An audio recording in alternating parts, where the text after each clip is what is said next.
They say revenge is a dish best served cold, but mine was served with a side of triplets. While I fought for my life in the hospital, my husband was in a hotel room with his mistress. So I vanished. A year later I returned, richer, fiercer and untouchable. Now he's begging for mercy. And I'm just getting started. The pain was a living thing coiling around my spine like a serpent, squeezing until my vision blurred at the edges. I clutched the hospital bed railing, my knuckles bleaching white as another contraction ripped through me. The monitor beside me spiked erratically, the beeping too fast, too loud. Breathe. Just breathe. But breathing wasn't easy when my lungs felt like they were collapsing under the weight of 3 tiny lives fighting to enter the world too soon. Triplets. High risk. And yet where the hell was my husband? Mrs. Delacroy, we need you to relax, the nurse murmured, her fingers cool against my sweat-slicked forehead. Stress isn't good for the babies. I wanted to laugh. Stress was watching your husband pull away for months, his smiles growing rarer, his excuses piling up like unpaid bills. Stress was the way his phone always seemed to tilt away from me now, the way he came home smelling like perfume that wasn't mine. But I had ignored it. Because we were having babies. Because we were supposed to be happy. Has my husband called? My voice was hoarse, shredded from hours of labored breathing. The nurse hesitated, her gaze flickering to the door. Not yet, but I'm sure he's on his way. Liar. I closed my eyes, swallowing the bitterness creeping up my throat. Then the door burst open. Not my husband. Lila. My best friend since college stood there, her dark curls wild, her chest heaving like she'd sprinted through the halls. Her eyes, usually bright with mischief, were red-rimmed, glassy with tears. And in her hand her phone screen glowed with a paused video. My stomach dropped before she even spoke. Elena, she whispered, her voice breaking. You need to see this. I didn't want to. Some primal, survival part of me knew whatever was on that screen would ruin me. But I reached for it anyway. And then, there he was. Daniel. My husband. The man who had kissed me goodbye that morning with a distracted smile, promising he'd be at the hospital soon, that he just had to finish up at the office first. Except he wasn't at the office. He was in a hotel room. And he wasn't alone. The video was shaky, taken from a discreet angle, likely by a maid or a passerby. But it was clear enough. Daniel, his tie loosened, his laughter loud and carefree as he pulled her against him. A woman with honey blonde hair and a red dress that clung to her like sin. His hands, the same ones that had cradled my belly just last night, now gripping her waist, pulling her closer. But her stomach swelled, pregnant. And then, their lips met. Not a hesitant kiss. Not a mistake. A hungry one. The kind that spoke of practice. Of habit. The room spun. The monitor shrieked. Elena. The nurse rushed forward, but I barely felt her hands. Because in that moment something inside me broke. Not my heart. No, that had been cracking for months. But my love. The foolish, hopeful part of me that had believed his lies. That had ignored the signs. That had thought maybe, just maybe, he still cared. It died. Right there in that sterile hospital room, with my unborn children fighting to survive inside me and my husband's betrayal playing on loop in my hands. And in its place, something cold took root. Something sharp. Something patient. Because I was Elena Delacroy. And I didn't lose. Not without a fight. Not without burning everything down in my wake. The nurse was shouting now, calling for a doctor. The babies were coming whether I was ready or not. But as the pain crested, as my body screamed, I made myself a promise. Daniel would regret this. Not today. Not tomorrow. But soon. And when he did, I'd make sure he never forgot it. The first time I held my daughter, I didn't cry. The doctors had warned me about postpartum emotions. The overwhelming rush of love, the primal fear, the hormonal tidal wave that could leave new mothers sobbing or euphoric or both.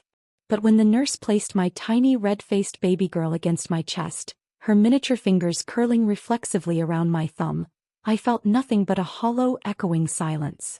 Not because I didn't love her, but because the part of me capable of warmth had been carved out and left to bleed on the floor of that hospital room the moment Lila showed me the video. My sons came next. First the smaller one, then his brother, both wailing their displeasure at being forced into the world 8 weeks too soon. The NICU team whisked them away before I could hold them, their fragile lungs needing support, their tiny bodies not yet ready for life outside the safety of my ruined body. I watched them go with dry eyes. And then I turned my head toward the door just as Daniel finally, burst in, his suit rumpled, his hair disheveled, his face the picture of panicked concern. "Elena. Jesus Christ, I came as soon as I got the message." His voice cracked with what sounded like genuine emotion. If I hadn't seen the video, I might have believed him. I studied him the way a scientist might study a particularly fascinating insect. The way his throat worked as he swallowed hard. The way his hands trembled slightly as he reached for mine. The faintest trace of a floral perfume clinging to his collar. Chanel No. 5. Not my scent. Never mine. "Triplets," I said flatly, watching his face. "2 boys. 1 girl." His expression did something complicated, joy and shock and something that might have been fear all twisting together. "Oh my God. Are they okay?" "The boys are in NICU. She's stable." I nodded to the clear bassinet beside me where our daughter slept, her chest rising and falling in fragile little hiccups. Daniel moved toward her like a man in a dream, his hands hovering over her impossibly small form without touching. "She's perfect," he whispered, and for one fractured second I saw real awe in his eyes. Then his phone buzzed. I watched, clinically detached, as he glanced at the screen. Watched the way his jaw tightened almost imperceptibly before he silenced it and shoved it back in his pocket. "Work?" I asked mildly. He didn't meet my eyes. "Just the office. They know I'm not coming in today." "Liar." The machine beside me beeped a steady rhythm, matching the cold, methodical pulse of my own heart. This was the man I'd loved. The man I'd built a life with. The man who'd whispered promises against my skin while his hands learned another woman's body. And now he stood over our daughter, his wedding ring glinting under the hospital lights, his phone burning with secrets in his pocket. Something inside me solidified. "Daniel," I said softly. He turned, his face open, expectant. "I need to rest." Relief flashed across his features. Relief that I wasn't asking harder questions, that I wasn't demanding explanations. "Of course. I'll just go home," I said. "Shower. Change. You look exhausted." His shoulders sagged. "Are you sure?" I smiled. Felt like stretching old scar tissue. "I'm sure." When the door closed behind him, I reached for my own phone, hidden beneath the thin hospital blanket. My fingers moved swiftly, pulling up the tracking app I'd installed on his phone 6 months ago when the late nights had become too frequent to ignore. The little dot representing Daniel didn't move toward our home. It headed downtown. Toward the Lux Hotel. Toward her.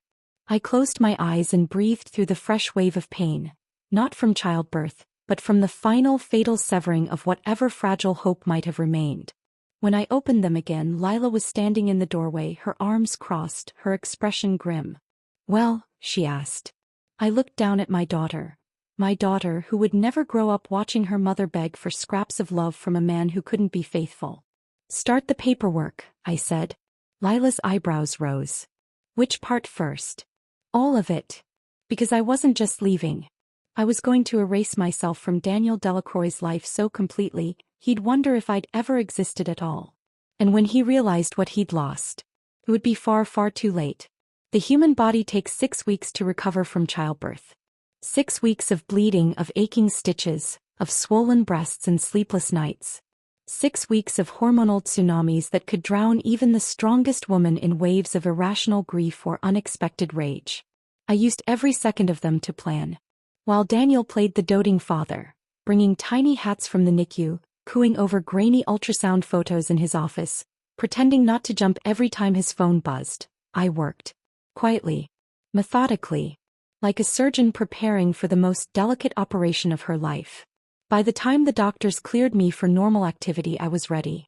Daniel thought he knew everything about our finances. He was wrong.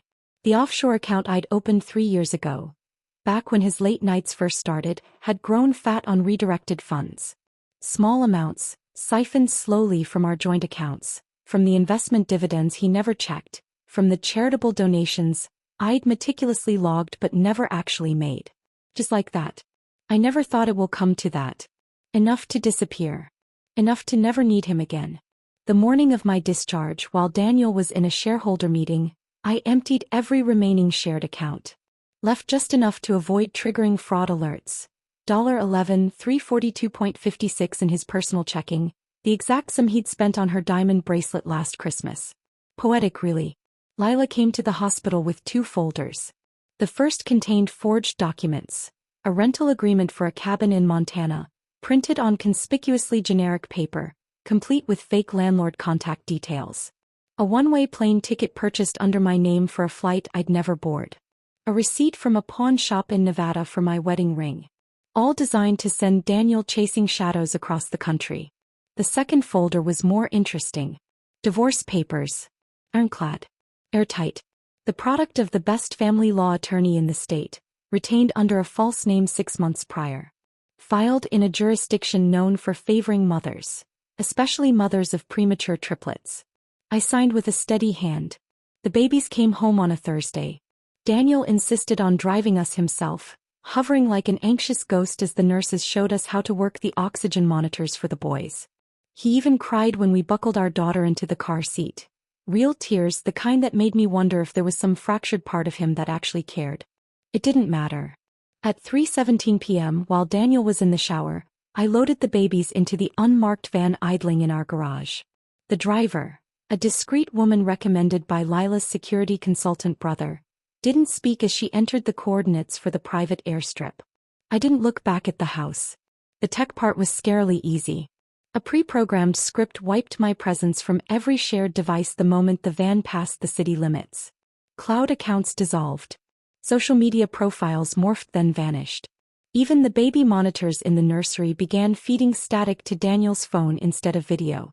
By the time he emerged from the shower, towel around his waist, calling my name with increasing panic, there was no trace left to follow. Just 3 empty bassinets. And a single envelope on the kitchen counter. I'd debated not leaving one. But revenge requires awareness. Requires the victim to know they've been outplayed. So I wrote 4 words on a sheet of crisp stationery. You should have answered. And beneath it, a single screenshot from the hospital security feed. The timestamp clearly showing Daniel kissing his mistress in the parking garage while I labored with our children 12 floors above. Then I walked away from my old life without a backward glance. 12 months, 6 days and 14 hours after I walked out of my old life, I stepped into a Zurich boardroom under a new name. The glass walls reflected a woman Daniel wouldn't recognize, hair darkened to espresso black, cut in a sharp asymmetrical bob, a navy Stella McCartney power suit hugging curves he'd never see again. The only familiar features were my eyes, but even they had changed. No more warmth. No more patience. Just the cool sheen of tempered steel. Miss Laurent. The Swiss banker rose to greet me, his German accent precise. Your portfolio has performed exceptionally. I accepted the folder without smiling. Inside, the numbers told a story more satisfying than any fiction. My stolen nest egg had tripled through calculated investments in female-led tech startups and short positions on Daniel's crumbling company. Transfer the final amounts to the Cayman entity, I instructed, signing documents with the elegant signature I'd practiced for months. Sophie Laurent. A ghost with perfect credit and no past. As the banker left to process the transaction, I opened my tablet to the real-time feed I paid handsomely to maintain. Daniel's face filled the screen. The camera caught him mid-collapse in a Dallas courthouse, his once impeccable suit wrinkled, his hair greasy at the roots. Reporters swarmed like vultures as he shoved through them, shouting questions about the divorce default judgment. Mr. Delacroy. Is it true you forfeited custody because you missed 17 consecutive hearings? Any comment on the restraining order barring you from contacting your children? His mouth opened then closed, a fish gasping on dry land.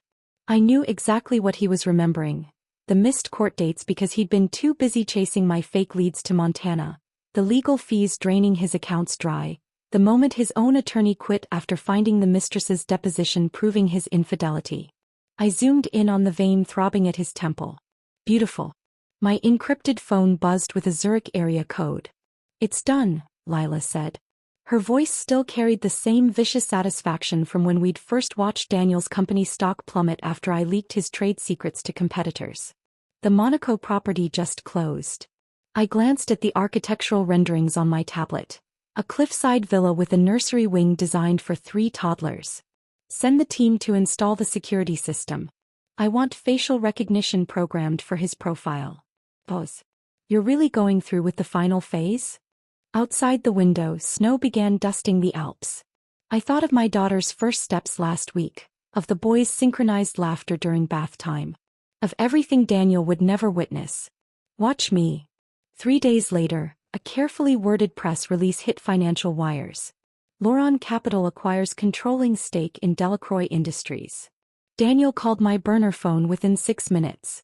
I let it ring 7 times before answering. Who the hell is Sophie Lauron? His voice was raw whiskey and broken glass. I waited 3 deliberate seconds. Hello, Daniel. The silence that followed was the most exquisite sound I'd ever heard. His breath came in ragged bursts. Elena? What? How? Did I afford it? I adjusted the diamond cufflinks I'd bought with his own money. You really should have checked those offshore transfers more carefully. A thud. Probably his knees hitting the floor. The babies are thriving. I pulled up the live nanny cam feed showing our daughter stacking blocks while the boys crawled through a sunlit playroom. They don't ask about you. His sob crackled through the line. Pathetic. I hung up. The game wasn't over yet. But the checkmate would come soon. The private elevator to my penthouse office required both a retinal scan and a 6-digit code known only to 3 people in the world. I watched through the security feed as Daniel fumbled with his tie in the mirrored walls, his reflection betraying every nervous tremor in his hands. He shouldn't have made it past the lobby.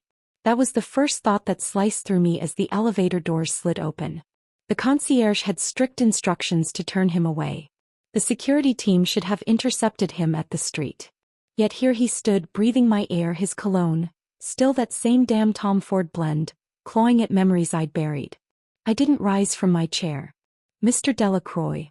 My voice could have frozen hell. You have 60 seconds. His eyes darted across the office. The floor-to-ceiling windows overlooking Lake Zurich. The Picasso original I'd bought at auction. The framed photo of the triplets on my desk with their faces deliberately turned away from camera. Elena. 55 seconds. He flinched. Please. Just look at me. God help me, I did. The man who'd once made CEOs tremble now had nicotine stains on his fingers and a cheap watch where his Patek Philippe used to sit. His shirt collar gaped around a throat that had lost weight, the hollows beneath his cheekbones speaking of sleepless nights and liquid dinners. But it was his eyes that shocked me, red-rimmed, desperate, broken in a way no amount of money could fake. You bought my company. His whisper rasped like sandpaper. Why? I steepled my fingers. Because I could. He staggered to the chair across from me, his knees giving out halfway. The kids are none of your concern. I tapped a key on my laptop, pulling up the custody order on screen. Termination of parental rights, page 17. You signed it when your lawyer said it was the only way to stop the alimony bleeding. His head snapped up. That's not, they told me. That you'd get visitation once the bankruptcy cleared? I smiled. Funny how attorneys lie when they're paid to. A muscle jumped in his jaw. For a second I saw the old Daniel, the fighter who'd built an empire from nothing. Then his shoulders slumped. I sold my watch, he mumbled. To get here. Last thing of value I owned. The admission should have tasted like victory. Instead something ugly twisted in my gut. My intercom buzzed. Ms. Lauron? Mr. Thorne is early for your 4 o'clock. Daniel's head jerked toward the voice. Who's Thorne? As if summoned, the office door opened. Lucas Thorne filled the doorway like a storm front, 6'4" of tailored Italian wool and quiet menace, his scarred knuckles gripping a file folder. Our eyes met, and the faintest quirk of his lips acknowledged the scene he'd walked into. Sophie. He set the folder on my desk, his voice warm in a way that made Daniel stiffen. The Monaco blueprints need your signature. Sophie. Not Elena. Reminder of who I was now. Daniel looked between us, comprehension dawning. You're fucking him? Lucas didn't react. Just traced a deliberate thumb over my wrist before stepping back. I'll wait outside. The door clicked shut. Daniel lunged halfway out of his chair. How long? I opened the folder. Fake blueprints, real purpose served. Long enough to know he'd never leave me hemorrhaging in a hospital bed. Something shattered behind his eyes. I took my time capping my pen. Your flight back to New York leaves in 3 hours. There's a corporate apartment there with your name on the lease. 1 year paid in full. Consider it severance. You can't. I can. I stood smoothing my skirt. The difference between us, Daniel. When I destroy someone, I make sure they land on their feet. For the first time, tears spilled down his stubbled cheeks. I loved you. The lie was so pathetic I almost pitied him. Almost. Security will escort you out. The notification came through at 3:17 a.m. on a Tuesday.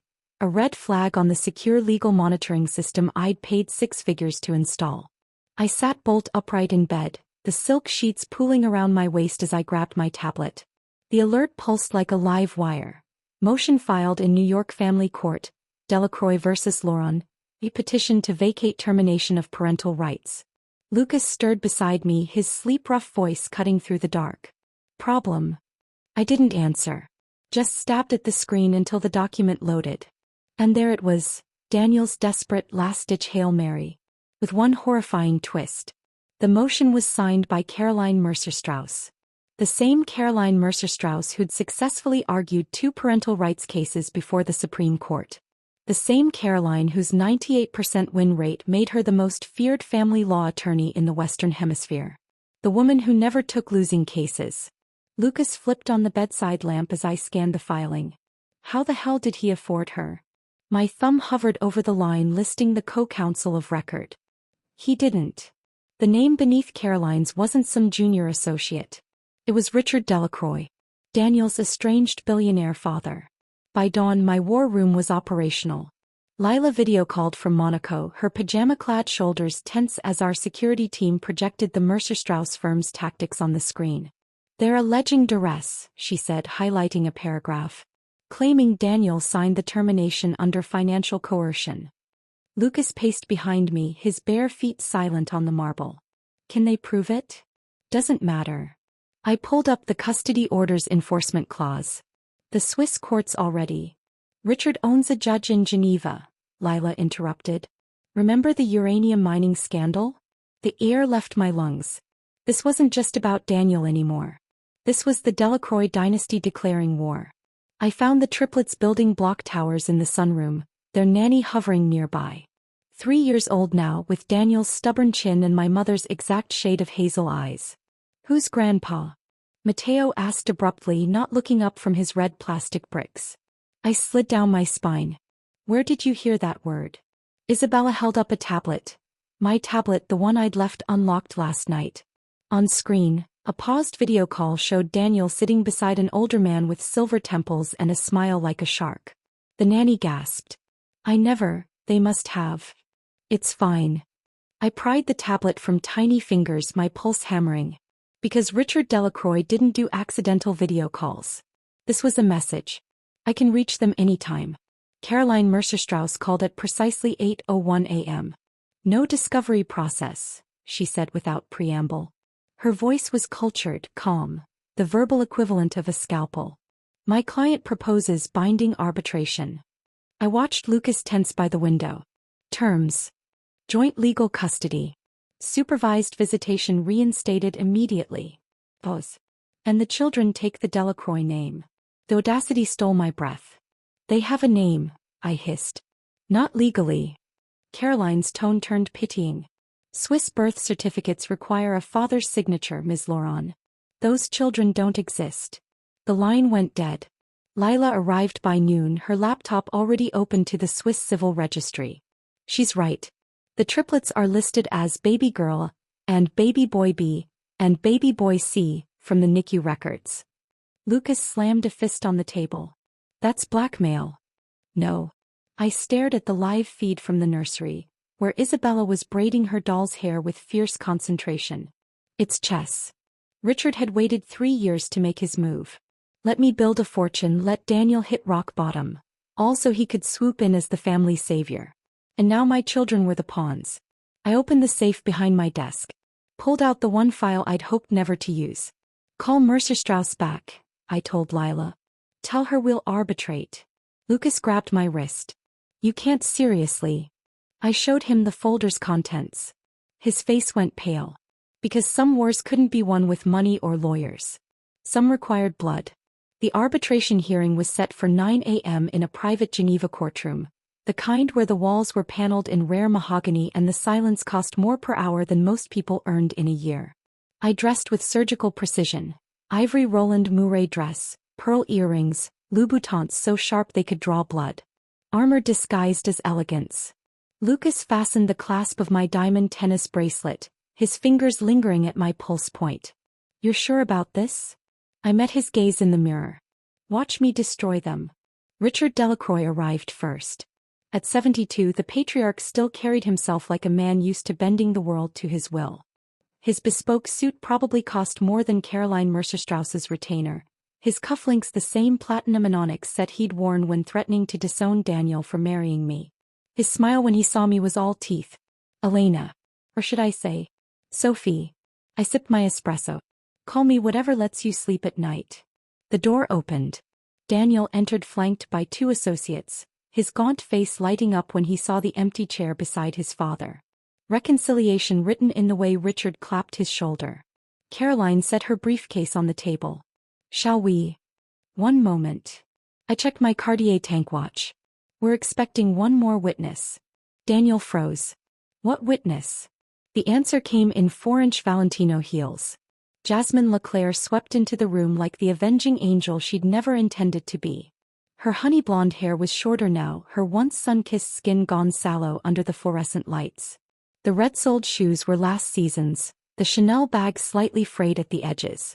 Daniel shot to his feet. "What the hell is this?" Jasmine ignored him, placing a manila envelope in front of Caroline. "These are for the arbitrator." Richard's polished veneer cracked. "This hearing is about parental rights, not my son's past." "Actually," Caroline interrupted, scanning the documents, her manicured nails tightening on the papers, "it appears Ms. Leclerc was pregnant during the period of her affair with your son." The room tilted. "I hadn't known." Jasmine's voice was barely above a whisper. 22 weeks along when he paid for the termination. Daniel's chair screeched as he stumbled back. "That's not," we agreed. "Because you said your wife would keep the babies if she found out." Jasmine's composure shattered. She flung a receipt at him, a wire transfer from an offshore account I recognized. Dated 3 days after my discharge from the hospital. The math was brutal. While I'd been nursing premature infants, Daniel had been writing checks to erase another. Caroline's polished facade slipped for the first time in her career. "Mr. Delacroy, were you aware Swiss law considers such payments evidence of moral unfitness?" I finished softly. Richard's face purpled. "This is irrelevant character assassination." Jasmine reached into her bag. "I have the ultrasound." The arbitrator, a stoic former judge named Herr Vogel, examined the grainy sonogram with the detached air of a man who'd seen too many dirty secrets. Daniel lunged for Jasmine. "You lying bitch." Lucas moved faster, intercepting him with an arm like an iron bar across his chest. "Sit down." The violence in his tone sent Daniel collapsing back into his chair. Herr Vogel removed his glasses. "Given these developments, I cannot in good conscience recommend reinstating parental rights to a man who—" "No." Richard slammed both palms on the table. "We'll withdraw the name change demand. Shared custody only." I stood, smoothing my dress. "The hearing is over." Daniel made a sound like a wounded animal. "You planned this." I leaned close enough to smell his sweat. "No, darling. You did." Jasmine caught me in the lobby, her mascara streaked. "I didn't know about you." "Not really." The elevator doors opened. "The bank account in the Caymans," I said without turning. "It's yours." Her breath hitched. "Why?" "Because little girls shouldn't pay for their father's sins." Lucas pressed the button for the garage. "You're letting her keep the money?" The elevator descended. I transferred it from Daniel's hidden accounts.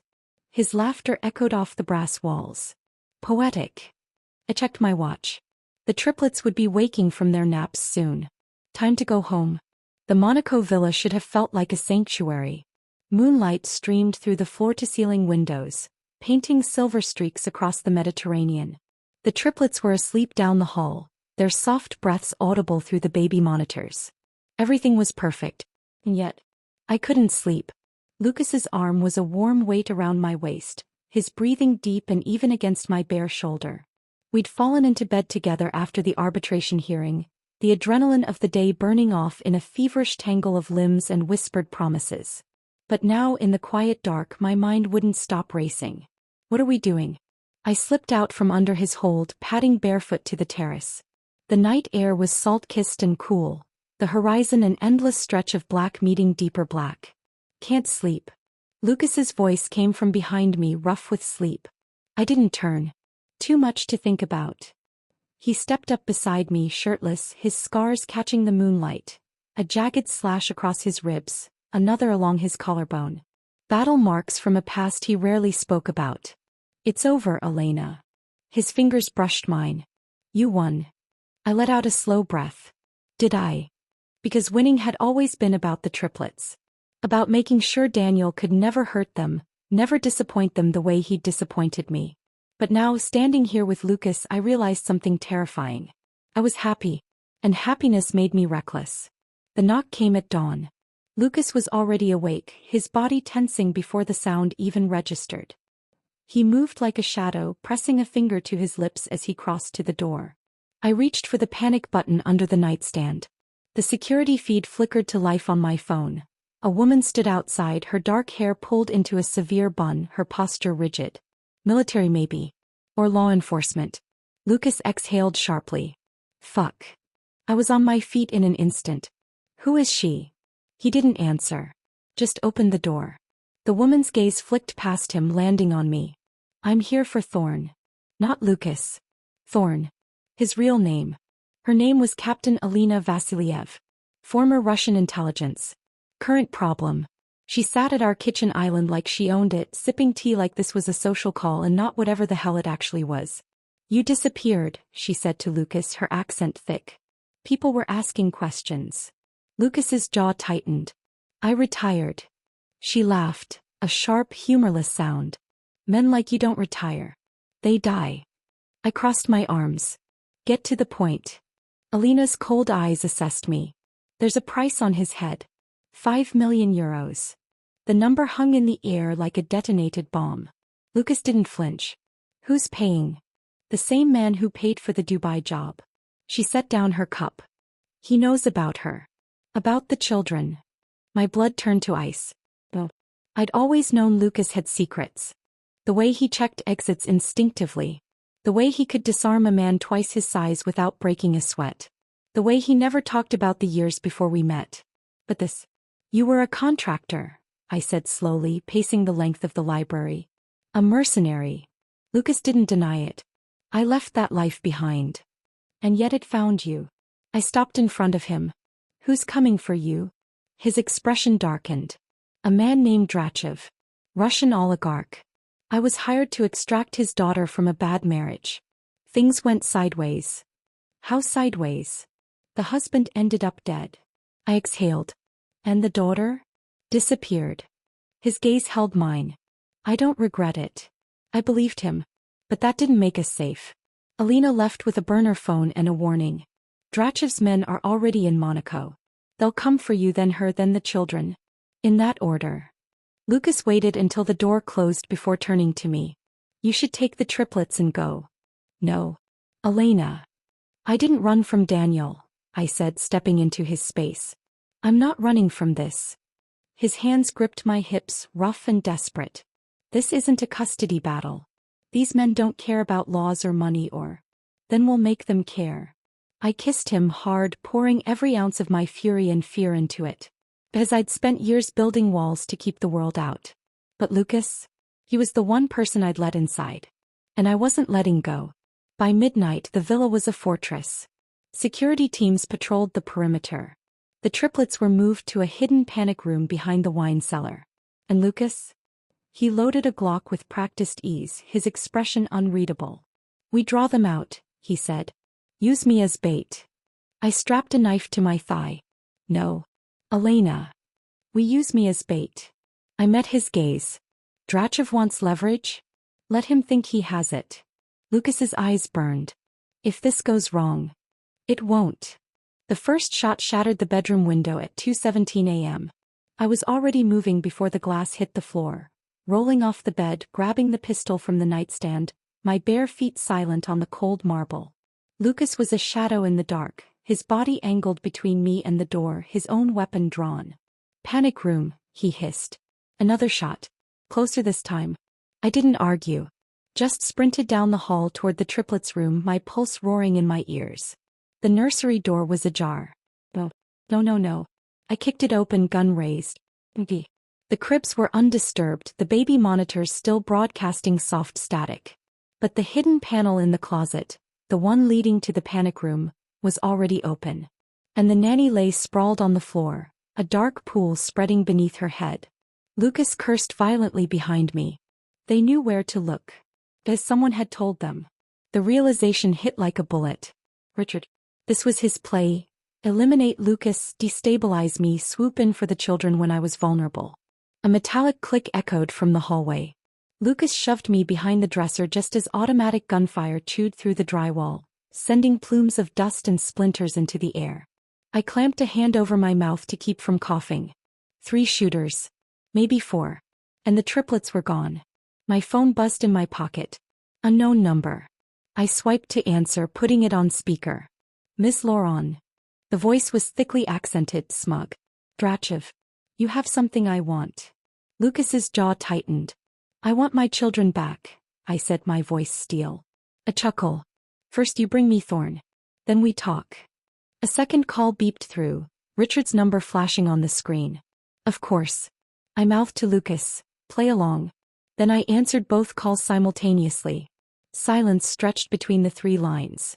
Drachev breathing heavily, Richard saying nothing, Lucas and I frozen in the ruins of the nursery. Finally Richard spoke. "Elena. How unfortunate that your associate has brought violence to your doorstep." Drachev snarled something in Russian. I cut in. "You set this up. You gave them my children." "Correction." Richard's tone was ice. "I have the children. Safe. For now." Lucas's grip on his gun turned white-knuckled. Richard continued. "You will come to Geneva. Alone. Sign over full custody, and I ensure Drachev's men leave Monaco without further bloodshed. And Lucas. Pause. That's between him and the Russian." The line went dead. Drachev laughed. "You have 1 hour." Lucas paced the length of the safe room, his movements tight with controlled fury. "We can't trust either of them." "I know." I pulled up the tracking app on my phone, the one linked to the microchips sewn into the triplet stuffed animals. The signal pulsed steadily from a private airfield outside Geneva. Right where Richard said they'd be. Too obvious. Too easy. Which means it's a trap. Lucas stopped pacing. "There's another way." He opened the hidden compartment in his duffel bag, the one I'd never asked about, and pulled out a burner phone with a single contact saved. "Vasiliev." I raised an eyebrow. "You want to call the woman who delivered your death warrant?" His smile was all teeth. "She hates Drachev more than she hates me." Geneva Airport was eerily quiet at 4 a.m. Richard's jet sat on the tarmac, its engines idling, the stairs down like an invitation. Or a threat. I walked toward it alone, my heels clicking against the asphalt, my hands empty. No weapon. No Lucas.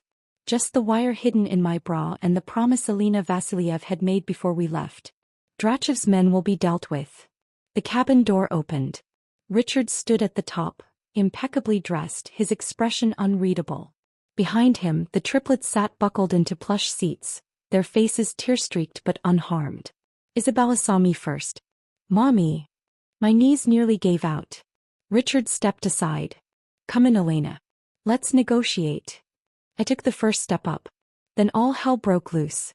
Gunfire erupted from the hangar, not the sporadic shots of Drachev's men, but the controlled bursts of professional soldiers. Elena's people. Richard whirled toward the cockpit. "Take off, now." I lunged for the triplets, grabbing Matteo just as the jet engines roared to life. Isabella screamed, her tiny fingers clutching at my sleeve. The plane began to move. Too fast.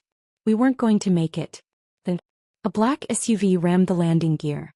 The jet shuddered violently, throwing Richard against the bulkhead. The cabin door swung wildly as the plane listed sideways, the stairs scraping against the tarmac. Lucas appeared in the doorway, blood streaking his temple, his eyes wild. "Jump." I didn't hesitate. Clutching 3 children to my chest, I leaped. The last thing I saw before hitting the ground was Richard's face. Finally afraid, as the jet accelerated toward the runway without him. The safe house smelled of antiseptic and gun oil. I sat on the edge of a worn leather couch, clutching a mug of tea I hadn't sipped, watching the triplets sleep on the surveillance monitor. They were curled together in the bunker's makeshift nursery, their small chests rising and falling in perfect sync. Safe, unharmed. For now. Across the room, Lucas pressed a fresh bandage to the gash above his eyebrow, his reflection grim in the blackened window. Alina Vasiliev stood beside him, murmuring in rapid-fire Russian. I caught only one word: Drachev. The name sent a shiver down my spine. The door creaked open. Lila slipped inside, her usually immaculate ponytail fraying at the edges, her tablet glowing in the dim light. They've got Richard in custody. I didn't react. Just traced the rim of my mug. And Drachev. A beat of silence. Then, dead. Lucas's voice was rough. Alina's team confirmed it. Relief should have flooded me. The call came at dawn. Daniel's number flashed on the screen. The first time he'd tried to contact me directly since the arbitration hearing. Lila tensed. Don't answer. I swiped to accept. Elena. His voice was raw, broken. I didn't know about my father. I swear. Save it. I stared at the monitor, watching Isabella roll over in her sleep. What do you want? A choke sound. To see my kids. Lucas's head snapped up. I almost laughed. You lost that right when you handed them to a Russian arms dealer. That wasn't me. The line crackled with his ragged breathing. I'm at the Geneva police station. I turned myself in. I'll testify against my father. Just, please. Pause. Then so quiet I almost missed it. I'm sober now. The words hit like a punch. Because I recognized the tremor in his voice. The shaky desperation of a man clinging to his last thread of hope. I'd heard it in my own voice 3 years ago lying in that hospital bed. Geneva PD's interrogation room smelled like stale coffee and regret. Daniel sat slumped at the metal table, his orange jumpsuit hanging loose on his frame, his hands cuffed in front of him. The once arrogant set of his shoulders was gone, replaced by a defeated slump. But his eyes. Those were the same. Hazel like Isabella's. I took the seat across from him, leaving the guard outside. You look like hell. A ghost of a smile. Missed you too. The gall of it should have infuriated me. Instead I felt nothing. Your father's going away for a long time, I said. Conspiracy. Kidnapping. International arms trafficking. Daniel flinched. I had no part in that. Prove it. He swallowed hard. Then reached into his jumpsuit pocket, slowly so I could see he wasn't holding a weapon, and slid a USB across the table. Security footage from his estate, he murmured. Proof he planned everything, the custody fight, Drachev's involvement, even, his throat worked. Even paying Jasmine to get close to me. The revelation landed like a grenade. Richard had orchestrated the affair. The entire thing. I stared at the USB, my pulse roaring. Why tell me now? Daniel's cuffs clinked as he dragged a hand through his greasy hair. Because I finally realized something. What? He never loved me either. The raw honesty in his voice was worse than any plea. I stood abruptly, the chair screeching. I'll have my lawyers review this. If it checks out. Daniel's head jerked up. You'll get supervised visits, I said. Once a month. At a facility of my choosing. His eyes glistened. Thank you. I turned for the door. Elena. Against my better judgment I glanced back. Daniel's smile was heartbreaking. They're beautiful kids. Something cracked in my chest. But I walked out anyway. Monaco welcomed us with golden sunlight and salt-tinged air. The triplets raced ahead on the villa's lawn, their laughter carrying on the breeze, their nightmare already fading into memory. Children were resilient that way. Lucas wrapped an arm around my waist, his breath warm against my temple. You okay? I watched Matteo tumble into the grass, giggling as Isabella pounced on him. I will be. Because this wasn't a fairy tale. There were no clean endings, no perfect victories. Just life. Messy and complicated and worth fighting for. My phone buzzed. A notification from the Swiss Civil Registry. The triplets' birth certificates had been updated. Officially. Permanently. Lucas squeezed my hand. Congratulations, Ms. Laurent. I leaned into him, breathing deep. Finally free. The end.